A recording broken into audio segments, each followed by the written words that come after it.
The original designer was Lemuel Ayres. We did an immense amount of research into his original production and pieced together what I think is an honest representation of the original design. I was able to find a set designer who did his thesis on Lemuel Ayres, had some wonderful descriptions about his technique and what specific choices he made. Shows of this period are where we start to see a break from a, quote, realistic painting of what it might be. I think that's reflected in a lot of the scenic elements we see on stage. Not very realistic, probably produced very economically. And I think it just reflects the time and the kind of uncertainties that America was facing.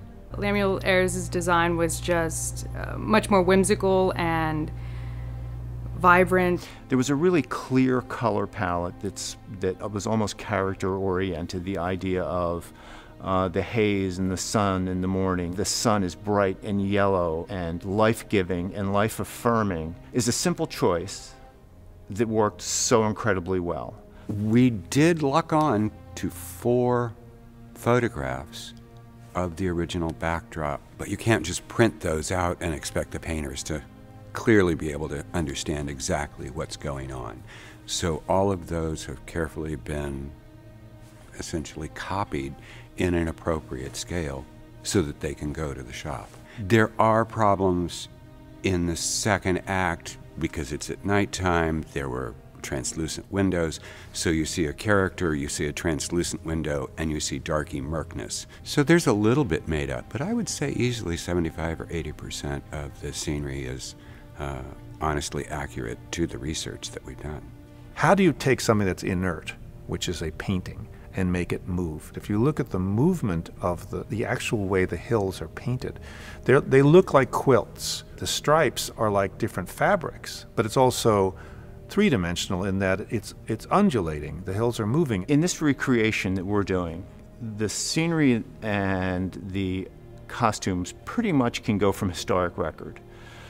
There is no record of the lighting design, other than what's in the back of the script, which was put together by probably the production stage manager saying there was a cue here and it looked kind of lavender to me. So my recreation really becomes an adaptation of the original as opposed to trying to be authentic and copy the original, because there's nothing to copy. Even though we have all this research, we still needed to do a full design package. So we did sketches, we've done draftings, we presently are in the mode of creating all the color elevations. Seeing how theater, not just technical theater, but theater in itself has changed so dramatically since 1943, that was one of the first considerations.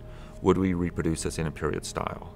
In recreating this, we're using the same technology that they did. There's no reason to go back and reinvent it. And in many ways, it doesn't need it. It's traditional wooden scenery, Broadway-style flats, like it would have been made back in the days. Some of the techniques of cutting have changed, but the basic overall way to assemble pieces is pretty much the same and has been for several hundred years. All the automation you see on Broadway, all the latest effects, it's just more sophisticated aspects of the scenery that we see on stage in 1943. We're still solving the same problems. We're doing it with larger and more heavier and more elaborate scenic elements, but ultimately we are just defining a tone and an environment for the actors to tell their story in. So I think it's important for the students to see how it was done back in the days.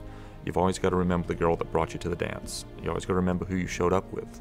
I think what you see is the way that the production was approached by all of the artistic contributors. Being in a room, being flexible, the director and the choreographer and the scene designer making choices as the piece developed. And I think that probably is almost more important than the design per se. And that's what they were doing. So the point was that everybody was a storyteller. And that's what makes this production so extraordinary.